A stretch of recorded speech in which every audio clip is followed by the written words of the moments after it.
요즘에 메리 크리스마스라는 말을 하는 것이 좀 이상한 시대가 된 것 같아요.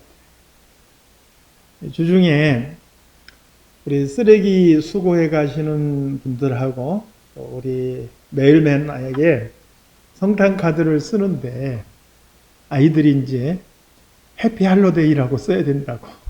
그 사람들이 예수님을 안 믿는 사람이면 이게 부담스러울 수 있기 때문에 메리 크리스마스라고 쓰면 안 된다고. 그렇게 이제 이야기를 하더라고요. 그게 이제 요즘에 흘러가는 정서예요. 사회적인 흐름이에요. 그런데 이제 가만히 생각해 보십시오. 저는 축구를 봐도 운동선수들이요. 그 카톨릭 믿는 사람들이 그냥 나오면서 들어가면서 이렇게 성호를 긋는 모습들. 그 사람들은 다른 사람 의식하지 않아요. 자신들의 신앙으로 성호를 긋는 거예요. 불교 믿는 사람은 나무아비 타불을 외치는 거고요. 또 모슬렘들은 인샬라, 신의 뜻대로 외치는 거예요. 그게 누구를 의식해서가 아니라 내 믿음으로 내 신앙으로 그렇게 하는 거잖아. 물론 우리가 예수 안 믿는 사람에게 메리 크리스마스를 강요하면 안 되지만 우리가 다른 사람들의 메리 크리스마스를 외치는 것은 내 신앙으로 외치는 거예요. 거기에 대해서 이것을 듣는 사람들이 어떻게 반응할까? 이거 생각할 이유가 없다는 거예요. 그래서 여러분 적어도 우리 믿는 사람들만큼은 세상 사람들이 꼭 그럴 이유도 없어요. 그러는 것도 이상해요. 예수님을 안 믿고 그렇게 하는 게 이상하잖아요. 우리 예수 믿는 사람들은 기쁨으로 메리 크리스마스를 외칠 수 있기를 바랍니다.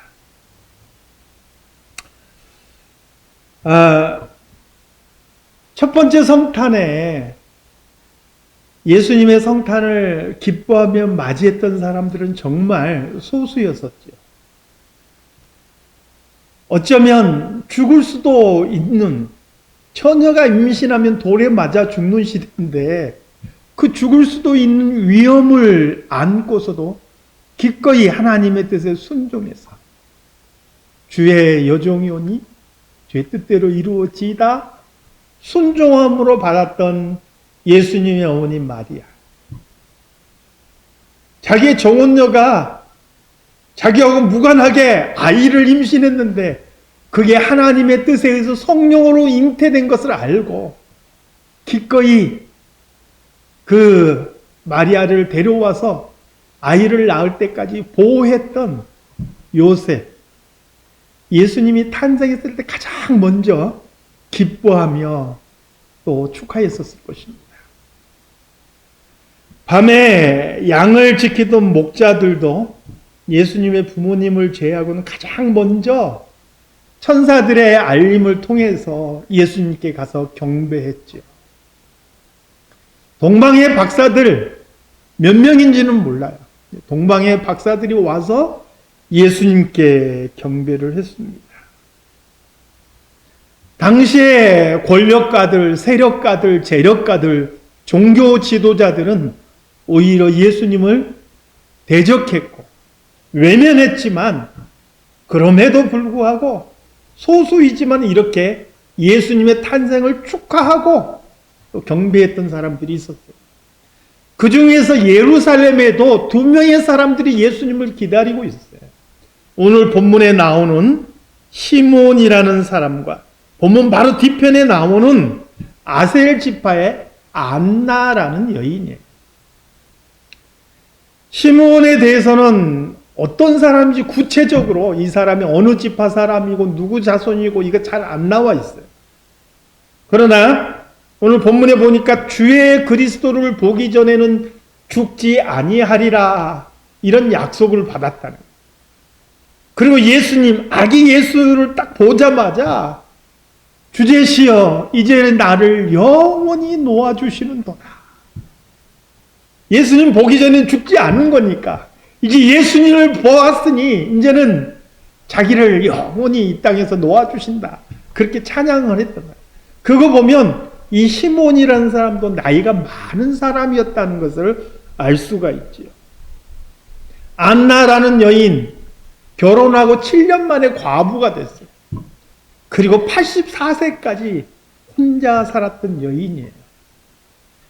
시몬이나 안나나 대단한 권력가도 아니고 세력가도 아니고 힘이 있어서 활동할 수 있는 그런 젊음을 가지고 있는 것도 아니지만 이들은 예수님, 처음 오셨던 예수님을 만났고 예수님을 알아보았고 그 예수님을 보며 찬양했던 것을 볼 수가 있습니다. 저는 이 오늘 본문에 이 시몬을 통해서 몇 가지를 살펴보고자. 왜냐하면 이제 우리에게 중요한 것은요, 2000년 전에 예수님 오신 성탄절이 중요한 게 아니에요. 물론 이것을 우리가 감사하고 기뻐하는데 이제 우리에게 중요한 것은 뭐냐면 언젠가 이 땅에 다시 오실 예수님을 기다리는 게 더 중요한 거예요. 그래서 2000년 전에 시몬이라는 사람이 어떻게 주님을 만날 수 있었는가? 그는 어떻게 예수님을 영접할 수 있었는가? 이것을 우리가 확인하는 것이 다시 오실 예수님을 기다리는 우리들에게 굉장히 중요한 의미가 있다 하는 것이죠. 오늘 본문에서는 시몬이라는 사람을 네 가지로 소개하고 있습니다. 의롭다, 경건하다, 그리고 하나님의 위로를 기다리는 자다, 성령이 그 위에 있다. 네 가지로 표현합니다. 의롭다라는 게 무슨 의미일까요? 제가 의롭다라는 말을 사전에 찾아보니까 정의감이 넘치는 기계가 있다 이렇게 표현해놨어요. 그러니까 마음속에 정의감이 가득 차 있는 것, 이게 의롭다라는 말이에요. 이게 이제 사회에서 통용되는 의롭다라는 말이죠. 성경이 말하는 의롭다라는 것은 조금 달라요. 사회에서 말하는 의롭다는 말과 성경이 말하는 의롭다라는 말이 달라요. 성경에서 의롭다라고 말하는 것은 하나님을 믿고 그 하나님의 뜻에 순종할 때 그 사람을 의롭다라고 인정합니다. 그 사람 개인이 옳은 길을 행하고 정의롭고 막 정의를 행하고 이런 것과 무관하게 하나님의 말씀을 믿고 그 말씀에 순종하는 사람을 의롭다라고 얘기해요. 아브라함이라는 사람이 고향을 떠나 가나안 땅에 머무르죠. 기름진 땅, 눈에 보기에도 비옥하고 물이 넉넉한 땅은 조카 롯이 차지해서 그쪽으로 떠나버렸어요. 남아있는 곳은요, 광야가 있는 헤브론 산지. 아브라함은 그곳에 머물렀지만 그 땅도 자기의 소유가 아니에요. 아브라함은 자기의 소유도 없었고 다만 하나님께서 너와 내 자손에게 이 땅을 주리라라는 약속만 있었어요. 그런데 하나님께서 그 아브라함을 이끌고 밖으로 나가서 말씀하셔요. 아브라함아, 저 하늘의 무뼈를 바라봐라. 내 자손을 이와 같이 해주리라. 하나님께서 약속하셨어요. 그리고 성경은 뭐라고 말씀하느냐? 아브라함이 이것을 믿으니 하나님께서 이를 저의 의로 여기셨다라고 말씀하셨어요. 내가 아직 가진 것이 아무것도 없는데 하나님은 약속하셨지만 이 약속의 말씀이 지금 내 눈만 앞에 보이지도 않는데 그 하나님의 말씀을 믿었다라는 거예요. 그리고 그 말씀 앞에 순종했다라는 거예요. 그리고 하나님께서는 그러한 아브라함을 의롭다라고 말씀하셨다. 사랑하는 성도 여러분, 내가 정의감이 넘치고 내가 옳은 길을 가서 의롭다는 것이 아니에요. 아직 보이지 않아도 아무것도 없어도 하나님의 약속을 믿고 순종하는 자, 바로 그 사람이 의로운 거예요. 시므온은 하나님을 믿었고 하나님께서 주시는 약속을 믿었어요. 그 약속이 무엇인지는 조금 이따 나오죠. 로마의 속국으로서 모두가 살아남기 위해서 현실 세계에서 아둥바둥하며 살아가는 그때, 현실의 삶에 매여서 아둥바둥하고 있는 그때, 이 시몬이라는 사람은 하나님을 바라보고 그 약속을 믿고 살아갔다. 코로나 시국이 3년이 되면서요, 예수 믿는 사람들도 교회의 모습도 많이 바뀐 것 같아요. 아직도 교회를 안 나오는 분들이 많이 있더라고요. 우리 교회 말고요. 할 것은 다 하면서도 아직도 코로나 핑계대고 교회 안 나오시는 분들이 많아요. 어찌면 코로나가 좋은 면죄부가 되었는지도 모르겠어요. 그것뿐만이 아니죠. 현대 교회들이 위기다라는 말들을 많이 합니다. 특별히 한국 사회에서 조금만 생각이 있는 분들은요, 한국 교회가 붕괴되고 있습니다. 한국 교회는 스스로 자정할 수 있는 능력이 없습니다. 이런 말들 많이 해요. 사랑하는 성도 여러분, 코로나가 어떻든지, 다른 사람의 신앙이 어떻든지, 정말 나한 사람이라도 세상과 환경과 상황과 관계없이 하나님을 바라보고 하나님의 약속을 믿고 그 말씀대로 살아갈 수 있는 그런 성도들이 다 되시기를 바라요. 그런 성도들을 향해서 성경은 의롭다라고 말씀하신다는 거예요. 그리고 그러한 사람이 다시 오실 예수 그리스도의 재림의 그때를 놓치지 않을 거라고 믿습니다. 경건하다는 것에 대해서는 여러 번 말씀을 드렸지요. 요즘엔 무슨 영성이란 말 많이 쓰지만 성경은 영성이란 말 한 번도 쓴 적이 없어요. 이것은 카톨릭에서 만들어낸 말인데 좀 성경적인 용어하고는 많이 다른 의미예요.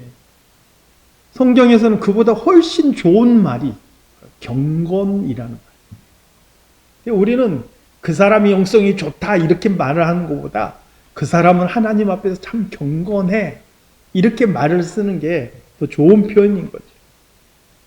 이 경건이라는 말은 하나님과 그 사람이 얼마나 가까운지를 보여주는 거예요. 그 사람 경건하다라는 것은 그 사람의 삶이, 그 사람의 믿음이 정말 하나님과 가까이 가 있다라는 것을 보여주는 말이라는 거예요. 그러면 무엇을 경건이라고 말하는 건가? 어떻게 해야 경건하다고 말할 수 있는가? 여기에 대해서는 경건에 대해서 가장 잘 표현해 주는 말씀이 바로 야고보서 1장 27절이에요. 우리 한번 같이 읽어볼까요? 야고보서 1장 27절 말씀. 시작. 하나님 아버지 앞에서 정결하고 더러움이 없는 경건 곧 고아와 과부를 그 환난 중에 돌보고 또 자기를 지켜 새 속에 물들지 아니하는 그것입니다. 두 가지죠.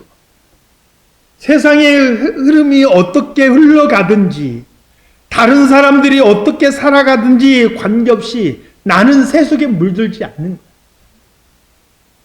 두 번째는 하나님의 말씀이 내 삶에서 실천되어지는 거예요. 그게 고아와 과부를 그 환난 중에 돌아본다라는 말씀에 포함되어 있고 이게 하나님의 말씀이고 명령이거든요. 하나님의 백성이라면 성경을 아는 것으로 끝나는 게 아니라 그 말씀이 삶에서 실천되어지는 데까지 이르러야 된다. 세상의 흐름에 휩쓸리는 것이 아니고 하나님의 말씀 앞에 서서 그 말씀을 실천하며 살아가는 게 경건하다라는 것의 의미예요. 그런 사람이 하나님께 가까이 가 있다는 거예요.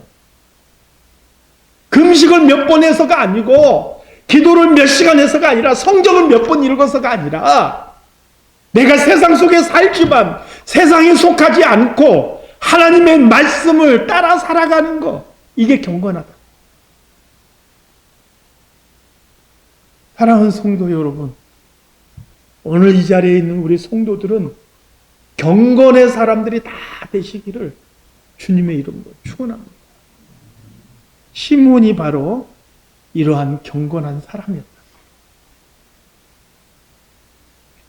세 번째로 이스라엘의 위로를 기다린다. 오늘 설교 제목도 이스라엘의 위로를 기다리는 자, 이렇게 제가 잡았죠. 이스라엘의 위로를 기다린다는 것이 어떤 의미일까요? 이 말씀은 이사야 40장의 배경입니다. 40장을 다 읽어볼 수가 없으니까 이사야 40장 1절부터 5절까지만 제가 딱 뽑아왔어요. 한번 같이 읽어보겠습니다. 자, 40장 1절부터 자, 시작. 너희의 하나님이 이르시되 너희는 위로하라. 내 백성을 위로하라. 너희는 예루살렘의 마음에 닿도록 말하며 그곳에게 외치라. 그 노역의 때가 끝났고 그 죄악이 사함을 받았느니라. 그의 모든 죄로 말미암아 여호와의 손에서 벌을 배나 받았느니라 할지니라 아시니라. 외치는 자의 소리여 이르되 너희는 광야에서 여호와의 길을 예비하라. 사막에서 우리 하나님의 대로를 평탄하게 하라.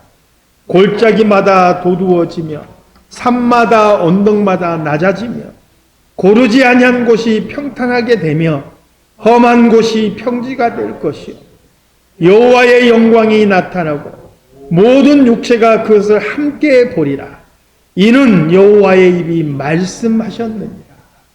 아멘. 이사야 40장은 메시아가 이 땅에 왔을 때 어떤 일이 벌어질지를 노래하는 메시아장이에요. 메시아가 오시면 그 백성을 위로하는 거예요. 골짜기는 메워지는 거예요. 높은 산과 언덕은 평탄해지고 험한 곳이 평지가 돼요. 이런 일들이 메시아가 이 땅에 오시면 이루어질 거라는 거예요.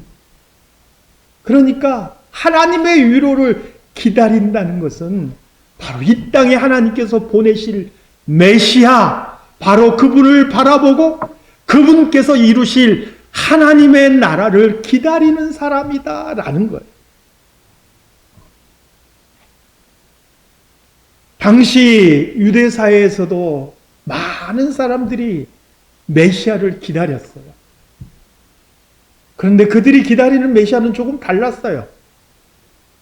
오랫동안 자신들을 지배하고 자신들을 압제하고 수탈해 가던 로마 정부로부터, 로마 제국으로부터 자신들을 해결해 줄 유대인의 왕, 정치적인 메시아를 기다린 사람들이 정말 많았어요.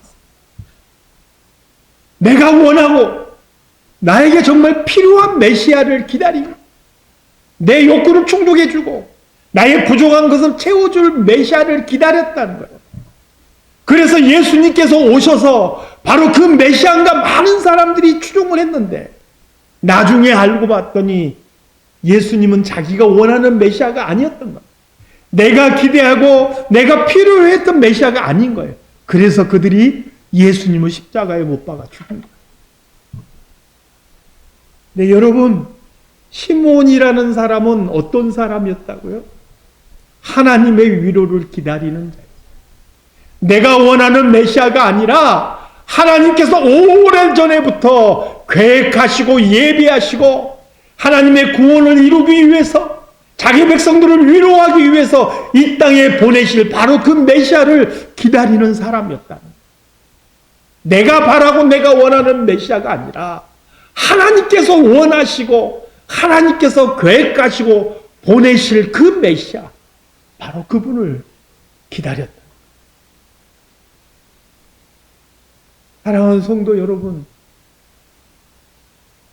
오늘 이 시대를 살아가는 성도들은 다시 오실 이 땅에 재림하실 심판주로 재림하실 예수 그리스도를 기다리며 고대하며 살아가는 성도들이 되시기를 바랍니다.